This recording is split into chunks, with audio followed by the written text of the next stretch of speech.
हंसी मजाक लोकगीत सुनाने जा रही हूँ। पसंद है तो लाइक कीजिए, सब्सक्राइब कीजिए, शेयर कीजिए, कमेंट कीजिए, बेल आइकन दबाना मत भूलिए।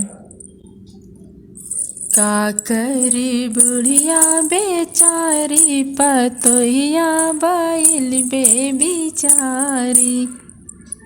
का करे बुढ़िया बेचारी, पतोहिया भइल बेचारी।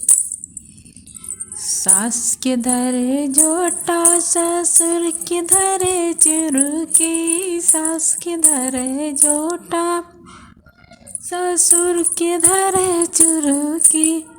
बलमुँह के मोचिए उखारी, अरे बलमुँह के मोचिए उखारी। पतोहिया भइल बेचारी, का करे बुढ़िया बेचारी, पतोहिया भइल बेचारी।